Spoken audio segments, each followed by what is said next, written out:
Now we're going to look at organic eradication of poison ivy.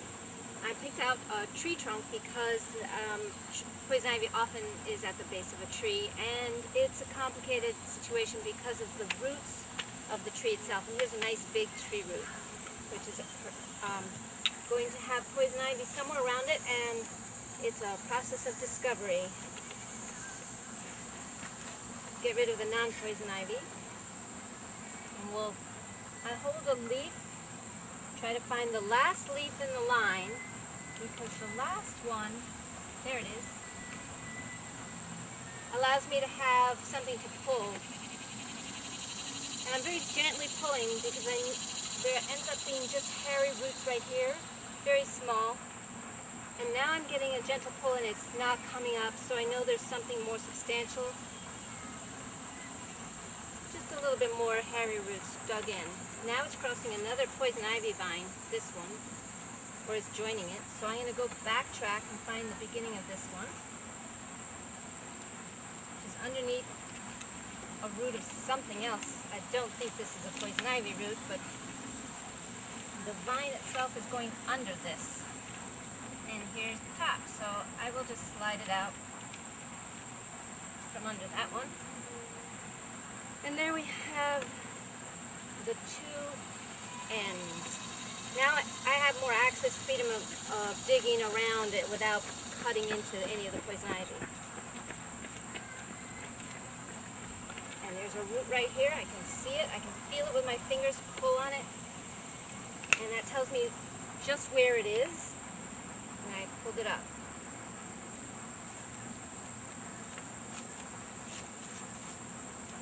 It's very effective to little clearing of the area because the vine is low, very shallowly buried in the dirt. But it's good to get the surface stuff out of the way so you can see which direction it's going and what's going on. Now I'm running my left hand along the vine because I want to find where there's a root going into the ground without breaking it. Now this one is so tiny you can't even see it probably. It's a hairy root. Hairy roots, I don't believe, have enough energy stored in them by themselves to grow another vine all on their own. So I don't worry about the small ones. I figure the size of poison ivy vine, that if I broke it, like if it was going into the ground, it was a root, and it was as thick as this runner, then I would dig it all out because this is the typical size of poison ivy, so I'm assuming that it has typically enough energy to survive in the ground because it has soil, water, and a little bit of energy in it. It's probably got enough to grow. So I try to get anything out that's the thickness of a typical runner or larger. Sometimes I err on the side of caution and get out ones that are a little thinner than this one.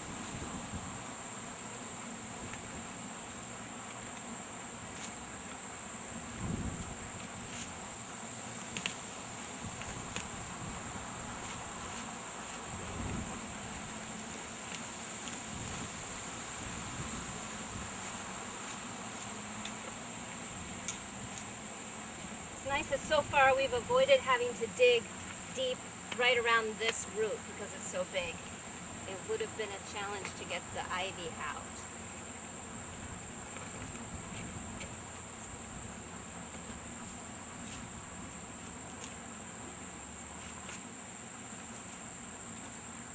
I'm not sure which direction this is going right here. Maybe down. Maybe it's got a fork in a couple directions. There's leaves here, there's leaves here.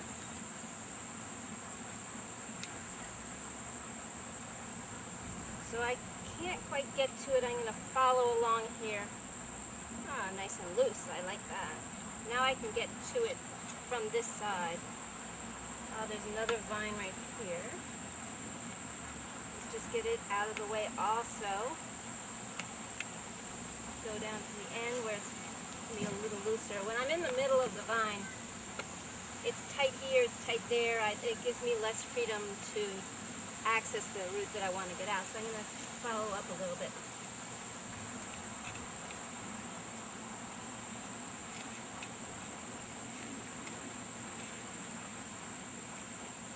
Now we're heading towards the tree, danger zone. But it's just going up the tree, very gentle.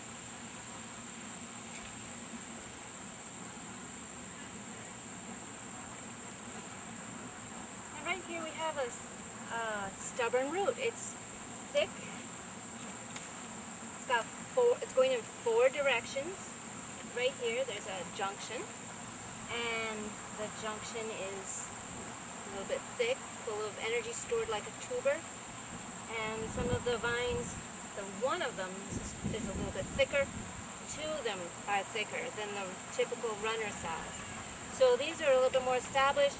I'm getting closer to where the source of this particular vine probably is, and it's going to be the most entrenched spot, and this is where we might get into some complications with the tree itself.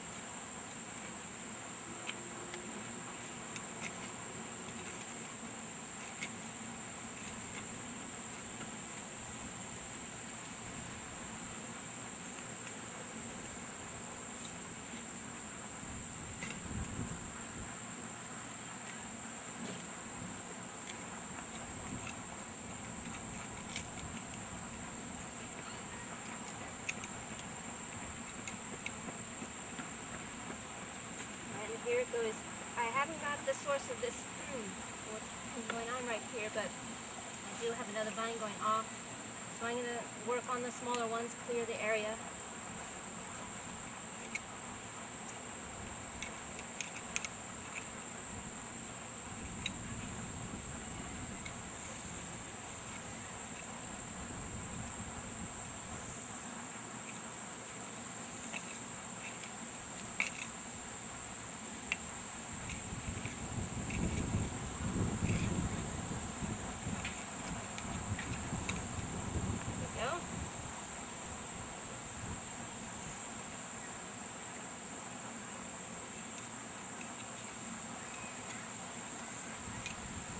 Sometimes it's like I'm an archaeologist on a dig, just dusting off the vines so I can see what it's doing, which direction it's going.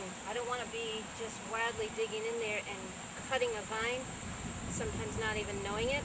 So I always want to know where the vine is going before I dig, so I clean it off a little bit.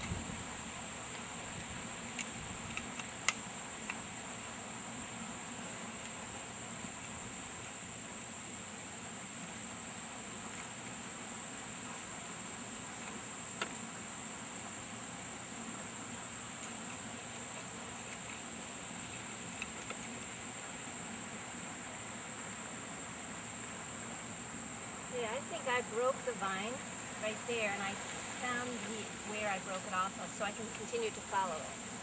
But it's getting a little weak. It not even has a strength to it that, this feels a little bit porous, like it's wet. And all year round, it maintains that. Whereas a lot of plants die off in the winter, they, especially vines and weeds, they'll just fall and become wilted and dried out and grow new ones next spring. This stays with the same amount of tensile strength all the time, unless it's in a condition where it's been weakened by some deterioration that's going on. But so these are still, even with all the leaves falling off in the winter, the vine still has the urushiol oil under the bark. So it's contagious all winter. It's just harder to get it on your skin, depending on how easily you get it in the first place. Just by contacting or brushing, or just maybe on your pants legs. It wouldn't rub off very much on your pants, and it wouldn't be enough to, even if you touched your pants, to get a rash usually in the winter, unless you're extremely allergic to it.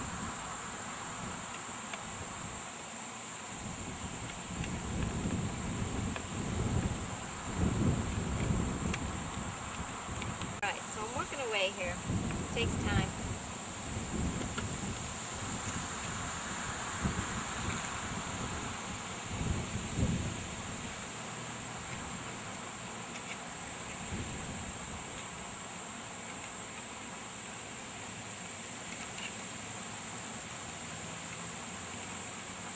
Found a stone.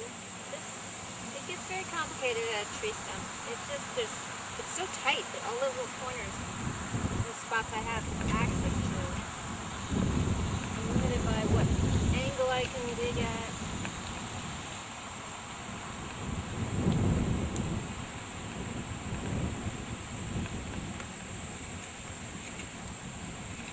Alright.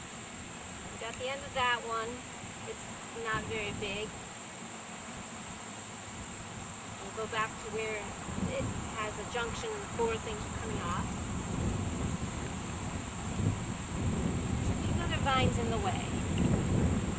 They may be poison ivy, but I don't see any poison ivy over here, so it may not be poison ivy. I don't like to really dig it unless I know it is poison ivy. I don't want to spend the time.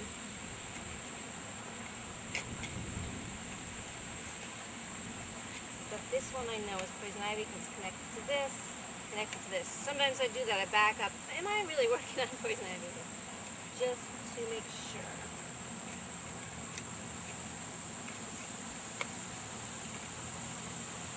Okay, we broke it right here and here. These are, that's pretty good size root. See if I can find where it is.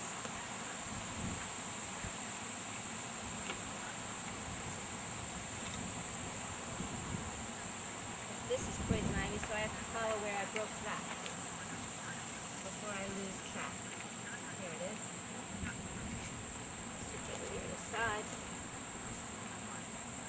And there's a little poison ivy right here.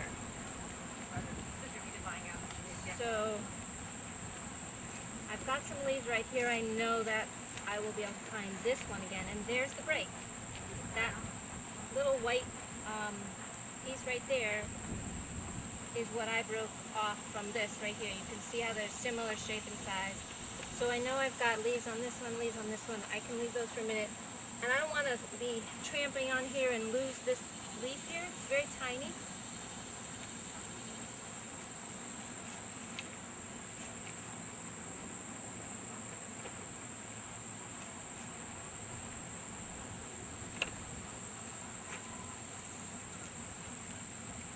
Rip up the grass around it because I can't see what direction this vine is going. It may just be straight down. More likely it's connected to a runner.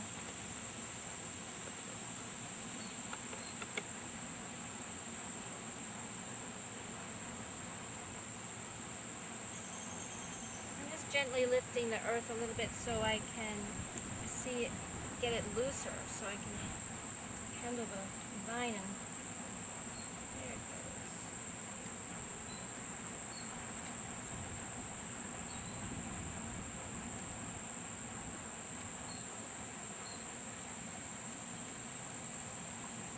well, it seems to have been one all by itself because that's the end of it. Interesting, a very tiny poison ivy root here. This is a seed. This was a seed all by itself, and there has been at least one other seed that started this whole group here. I didn't expect to see more than one source. So we don't have a runner going up here, so just double checking if I'm clear to sit right on top of it.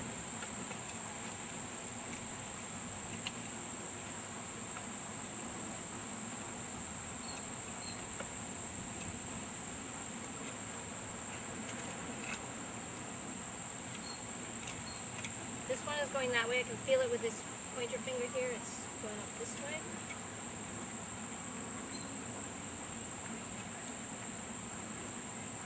And these are skinny guys. They may not be viable by themselves. But this one is thicker. This one is thicker than any of the typical runners with, so we probably have a tuber here where it's been ripped in the past.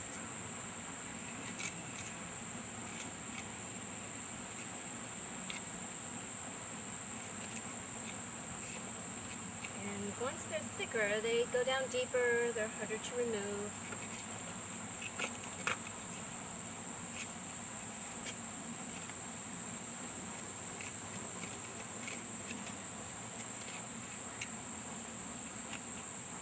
go. Now it broke a little bit, but it's also ripped, so I believe it's was weak in this dirt anyways. This is not very rich soil for growth. Let's get a couple stones out.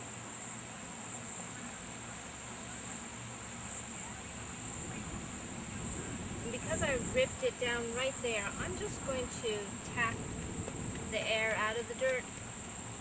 Put a little bit of dirt in there, tap down again, so since if there is something there that's viable, I'm trying to take its air source away, so it will have a more difficult time growing.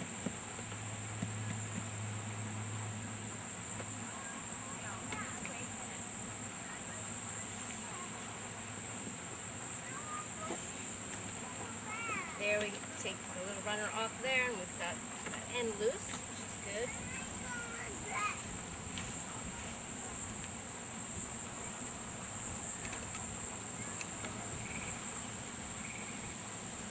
Loose here too. Wow, we got the whole piece out. Alright, we'll make a little pile of just poison ivy to bag it up later. No, Mama, don't hurt me. Don't hurt me.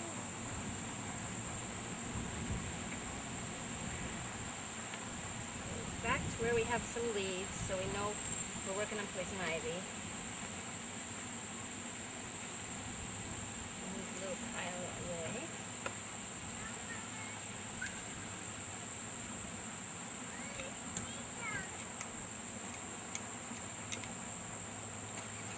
There's another root crossing it. Don't know if it's poison ivy or not, but it's making it hard to work on that particular vine. I can't pull it up because it's underneath the root. So I'm getting to the other side of the crossing root and following it down. Now it's a little looser, easier. It's good. Alright, maybe we're at another junction. We have this vine here. We have this vine here. And I'm coming in right to that center. And then this one, let's see. I was going to loosen it up also. Alright, so this looks like another tuber is going to be under here. Looks like there are 4 coming into one spot.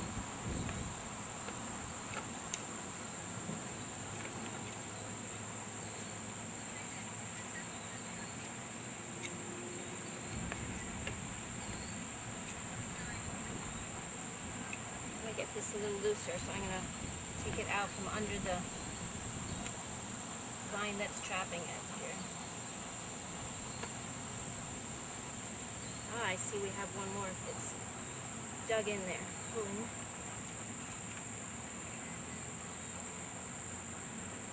So now we have all 4 out. Let's see what we can dig out here.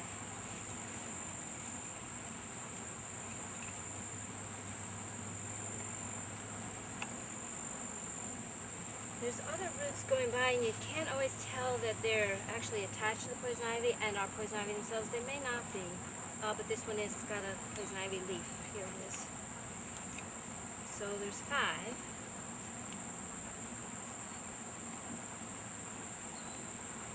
See if we can just use a stand-up shovel. If I don't have any more and it's coming out on this side, I can probably use a shovel.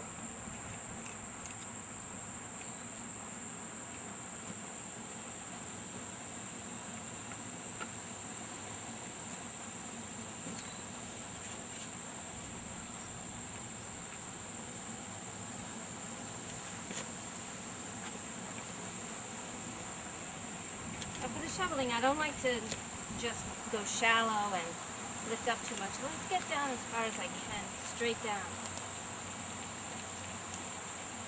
And I might wiggle it back and forth a little bit to get the ground looser. I don't want to rip the poison ivy root that's way down there. So loosen up all the dirt that's on the shovel there, and pull it out.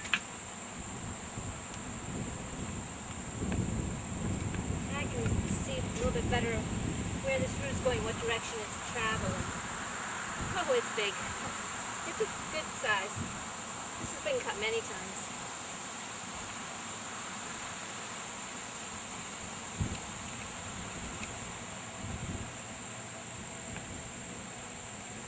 cut, sometimes the new growth turns a direction, like a 45 degree. And so it can be underground here and all of a sudden go another direction that I won't expect.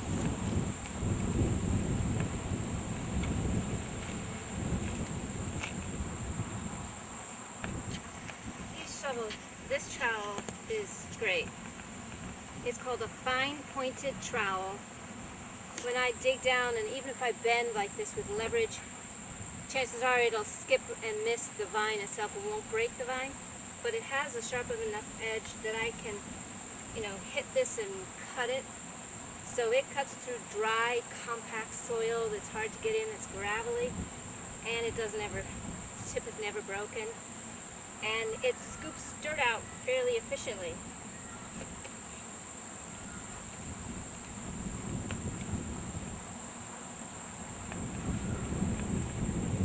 There we go. We broke off the end fairly down into the dirt, so I'm going to tamp it down.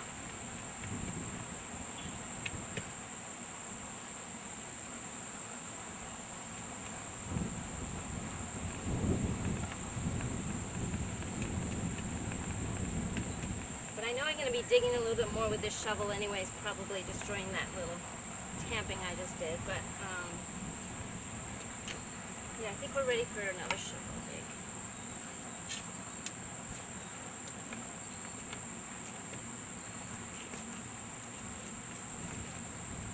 And I'm not getting any give here.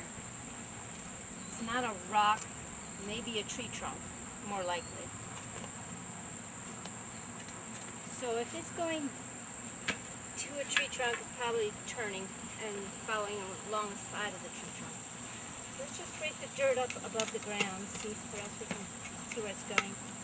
And this is the first junction that I came to is right here. So we're getting into the similar territory of the old one. I just want to make sure that is poison ivy again. So far I don't have any leaf confirmation. But I remember coming to this and thinking it was poison ivy because I do recognize it. In any case, I need to get the dirt away for this one.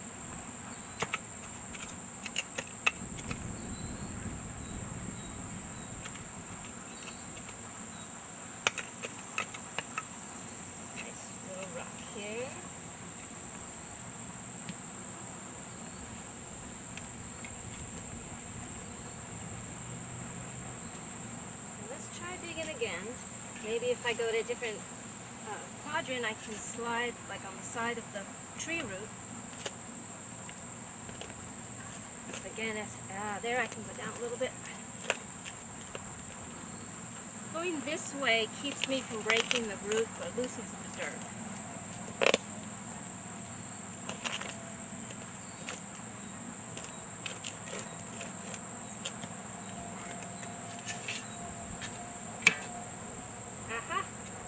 Did get broken, but it's a skinny thing, skinnier than the typical runner, so that's good. And the whole piece looks like it's coming out now.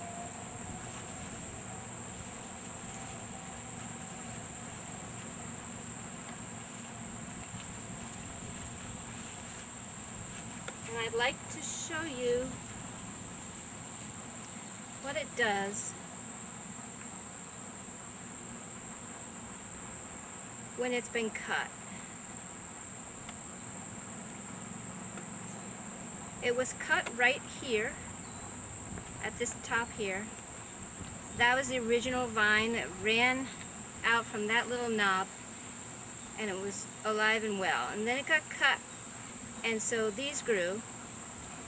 Well, the first thing that happened is the energy is coming up from the ground, doing its typical thing of running through the root and expecting to run all the way to the very tip of the runner where there's a new leaf growing, and it stops right here because it can't go any farther once it's cut.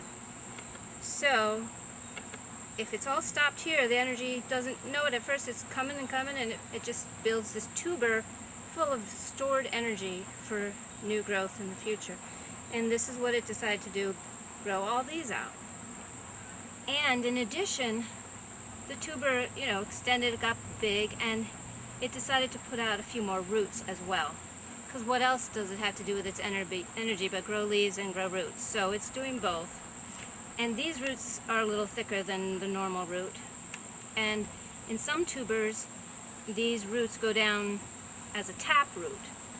Now the direction this was laying, I think it was more like this. I don't see any tap roots, but sometimes it goes straight down from off the tuber somewhere, and it can go down 2 feet. I've actually dug a 2-foot hole and measured it, and I was amazed that it had a taproot, that poison ivy could possibly do taproots. But poison ivy adapts to whatever circumstances it's in.